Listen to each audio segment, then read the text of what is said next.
Welcome to the President's Diary, where we take a look at His Excellency Dr. President Irfaan Ali's week of activities. His Excellency has reassured workers of the Guyana Sugar Corporation that the government will ensure they stay employed. On April 16, the President was able to organize temporary employment for out-of-work cane harvesters of the Iflot estate. The estate's grinding operations have been affected for a number of weeks, resulting in the setback. During a meeting held with hundreds of workers at the Iflot Community Center on the west coast of Demerara, the President announced that the estate would find alternative work for 6 days per week on a short-term basis for the sugar workers. His Excellency and First Lady Mrs. Apri Ali attended the 2022 Rupununi Rodeo in Lethem on Saturday last. The President delivered the feature address at the opening ceremony, where he said the event is one of Guyana's greatest and has the potential to be a marquee event in the Caribbean. The President also underscored the importance of investing in product development. He explained that the government will be making significant investments in infrastructure works in the region and will connect it to other parts of the country. We have already awarded a contract to rebuild all the bridges into international concrete standard from Linden all the way into Lethem. Furthermore, we have already commenced the signing of the project to pave the highway from Linden to Mabura Hill, and we're exploring different formula in having the bridge completed and then the road paved all the way here to Lethem. Meanwhile, His Excellency handed over more than 24 vehicles to over 20 communities in the Rupununi as part of his government's aggressive push to enhance the lives of people living in the hinterland. Among the vehicles distributed for community development were tractors with trailers, canters, buses, and ATVs. A pickup and a backhoe were also handed over. President Ali has assured residents of Region 9, Upper Takatu, Upper Essequibo, that his government would ensure that they receive the same benefits as citizens who live on the coastline. The head of state was speaking during a community meeting with residents of Upakari and surrounding satellite villages. The President said funds are currently being spent on developing the infrastructure in the region. This year, we'll spend $3.7 billion on roads and hinterland roads and bridges, opening up new communities, new farmlands, making it easier for you. From Kurupakari to Lethem, we're going to build 32 new bridges to ensure that our children have equal access to education. In this region, we have spent more than $50 million on textbooks, benefiting more than 7,400 children. 65 schools. Yes, we have been able to give the children during COVID not only teaching lessons but textbooks. President Ali said the government has spent a historic amount of money in the region, including $197 million in COVID-19 cash grants, which benefited more than 7,800 households. $604 million with the increase in old age pension for the 1,800 recipients, and $235 million in public assistance for 1,400 residents. The head of state also listened to the concerns of the residents and provided on-the-spot solutions. Meanwhile, 3 tractors were handed over to the villages of Kaikumbe, Flyhill, and Katata. A repaired village bus was also returned to Flyhill. The President was accompanied by ministers of government, several officials, and the acting top cop. President Ali and First Lady Mrs. Apri Ali joined several cabinet ministers and regional and government officials at the opening of the Visit Rupununi Guyana Tourism Information Center in Lethem Saturday last. During his remarks, the President highlighted the importance of human resources in community-based tourism. One of the key elements for enhancement of product and even for tourism itself, the most fundamental aspect is the human resource. For tourism to work, the people must understand what tourism means. We must live tourism. And what is living tourism? Living tourism is being the best we can be to each other, to the environment,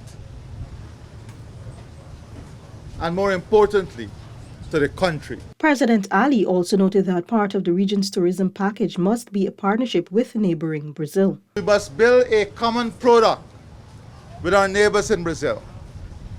Once we are able to merge these two products and cooperate we will have one of the most powerful tourism products anywhere in the world. On Sunday, the President extended Easter greetings to our Christian brothers and sisters and other celebrants while highlighting the integral role the church plays in society. In his message, President Ali said, "In the development of any society, the church is a solid foundation on which important principles rest."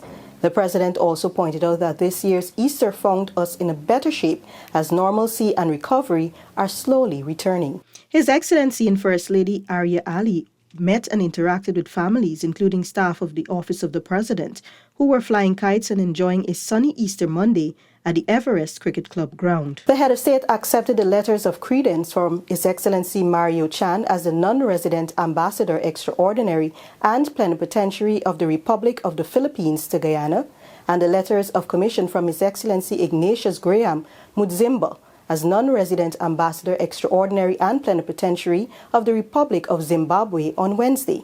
The President said partnerships with like-minded countries and institutions are key to achieving the sustainable development goals of eradicating poverty, ending hunger, achieving food security, improving nutrition, and promoting sustainable agriculture. We'll examine your government's proposal for the conclusion of a partial visa waiver agreement for travel between Guyana and the Philippines. Excellency, Guyana is on the cusp of economic transformation, with opportunities for growth and development of all Guyanese. My government is working towards expanding and diversifying all sectors of the economy. There is also potential for cooperation in education and tourism sectors. I also would like to encourage visits from Zimbabwean companies to explore joint ventures and investments in Guyana. We also stand ready to enhance our collaboration with Zimbabwe at the multilateral level to advance the interests of our two countries and regions on issues high on the international agenda, particularly those relating to climate change. Government is looking to construct 300 prefabricated homes to satisfy the accommodation demand during the upcoming Caribbean Premier League cricket season in Guyana. His Excellency made a disclosure on Wednesday at the official launch of International Building Expo 2022 under the theme, "A New Frontier for Building a One Guyana." The prefab homes will be used during cricket to host people, to rent. And the revenue from that rental will go as down payment to the banks for the poorest persons. So the 10-15% that they have to find for the bank will come from the revenue that that building earned for 2 weeks. And that revenue will go towards that, and then so that will take up what they had to find up front. And then if you work it out, the type of houses we're talking about is maybe $15,000–$20,000 per month. That is the type of innovation we're talking about, and we had discussion on moving forward. The return of International Building Expo this year is a way to narrate Guyana's future development, as it is designed to showcase growth through the construction and other sectors. The development of our country and understanding the development of our country can be done through this Building Expo. It is an opportunity to basically narrate the future through planning and through positioning. And that is what Building Expo helps us to do. President Ali noted that these developments must not be done in isolation, as all stakeholders, particularly the private sector, have a role to play in moving Guyana forward through innovation and technology. Dr. Ali on Tuesday met with a delegation from the Qatari Investment Mission to advance discussions on investment opportunities in Guyana. The Qatari Investment Mission representatives included the Group Chairman of Power International Holding, Mutaz Al-Kiyat, the Group Chief Venture Officer, Power International Holding, Ali Kazma, and the Group Chief Business Development Officer, Power International Holding, Mazen Alsbeti. His Excellency Ambassador George Halak and Andrew Halak accompanied the delegation. Vice President Honorable Dr. Bar Jagdeo, Minister of Tourism, Industry and Commerce Oni Walran, Minister within the Ministry of Public Works Deodat Indar, CEO of Go Invest Dr. Peter Ramsroop, and Director of Projects in the Office of the President, Marcia Nadir Sharma, were also in the meeting. Dr. Ali also on Wednesday met with a high-level team from the Caribbean Agricultural Research and Development Institute, CARDI, at the Arthur Chung Conference Center. President Ali reminded the team that CARICOM has identified agriculture as a key component of development for the region, with a priority on food security. He also spoke about the Agri-Investment Forum and Expo in May and the global interest that surrounds it. The president also held a virtual meeting at the office of the president with former United States Senator Chris Dodd and NSC Senior Director of the Western Hemisphere, Juan Gonzalez. Discussions surrounding the agenda of the Organization of American States OAS Summit of the Americas 2022 that will be held in Los Angeles in June. Dodd is serving as a special advisor to the Joe Biden government for the upcoming summit and is expected to be joined by former U.S. Representative Debbie Mucarsel-Powell as part of the U.S. delegation for the event. The summit is set to bring together leaders from North, South, and Central America, along with the Caribbean. President Ali was joined by the Minister of Foreign Affairs and International Cooperation, Todd. His Excellency says the government's ICT master plan would ensure that all sectors and stakeholders enhance their efficiency and productivity. This drive, he pointed out, would ensure that the country moves forward in a cohesive and productive manner. President Ali gave this reassurance while delivering the feature address at the first meeting of Guyana's ICT Master Plan 2030 Discovery Kickoff on Wednesday at the Arthur Chung Conference Center. For us, it is not only about a software or having access to ICT potential. It is far larger than that. So the platform that we are going to build and the master plan outlines the government vision.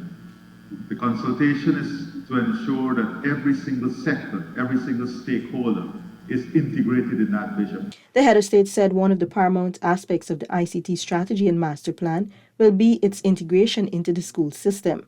This, he noted, will allow primary school students to start basic training in coding, and as they progress to secondary school, they will be exposed to training in software development. Also on Wednesday, in accordance with the NRF Act and in the exercise of his deliberate judgment, His Excellency appointed Major General retired Joseph Singh, UK Member of Parliament David Lammy and Carolyn Rodrigues, along with Dunstan Barrow and Ramesh Duku, as the Board of Directors of the Natural Resource Fund of Guyana. Additionally, Major General retired Singh has been appointed as the chairman of the Board of Directors by the President. The directors are expected to take their oaths of office shortly. This has been the President's Diary, where we took a look at His Excellency Dr. Mohammed Irfaan Ali's week of activities. Thank you for watching. Do join us again next week.